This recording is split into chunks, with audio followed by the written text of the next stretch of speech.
Hello मेरे प्रिय भाई बहनों, आप सबका स्वागत है मेरे रीता झा धार्मिक सत्संग चैनल में।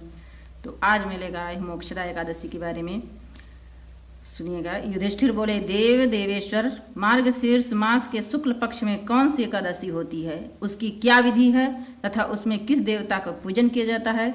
स्वामिन, यह सब यथार्थ रूप से बताइए। श्री कृष्ण ने कहा, नृपश्रेष्ठ, मार्गशीर्ष मास के शुक्ल पक्ष की एकादशी का वर्णन करूंगा, जिसके श्रवण मात्र से वाजपेय यज्ञ का फल मिलता है।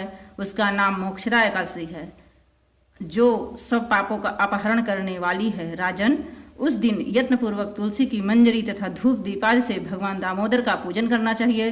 पूर्वोक्त विधि से ही दशमी और एकादशी के नियम का पालन करना चाहिए। मोक्षदा एकादशी बड़े बड़े पातकों का नाश करने वाली है। उस दिन रात्रि में मेरी प्रसन्नता के लिए नृत्य, गीत और स्तुति के द्वारा जागरण करना चाहिए। जिसके पितर पापवश नीच योनि में पड़े हों, वे इस एकादशी व्रत करके इसका पुण्यदान अपने पितरों को करें तो पितर मोक्ष को प्राप्त होते हैं। इसमें तनिक भी संदेह नहीं है। पूर्व काल की बात है, अब कथा आती है इसकी। पूर्व काल की बात है, वैष्णव से विभूषित परम रमणीय चंपक नगर में वैखानस नामक राजा रहते थे। वे अपनी प्रजा का पुत्र की भांति पालन करते थे। इस प्रकार राज्य करते हुए राजा ने एक दिन रात को स्वप्न में अपने पितरों के निज योनि में पड़ा हुआ देखा। उन सबको इस अवस्था में देखकर राजा के मन में बड़ा विस्मय हुआ और प्रातःकाल ब्राह्मणों से उन्होंने उस स्वप्न का सारा हाल कह सुनाया।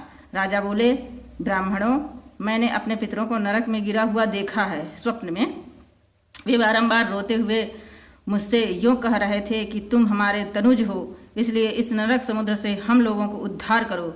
द्विजवरों, इस रूप में मुझे पितरों के दर्शन हुए हैं, इससे मुझे चैन नहीं मिलता। क्या करूं, कहाँ जाऊं? मेरा हृदय रुधा जा रहा है। हे विप्रों, वह व्रत, वह तप और वह योग जिससे मेरे पूर्वज तत्काल नरक से छुटकारा पा जाएं, बताने की कृपा करें। मुझ बलवान तथा साहसी पुत्र के जीते जी मेरे माता पिता घोर नरक में पड़े हुए हों, अतः ऐसे पुत्र से क्या लाभ?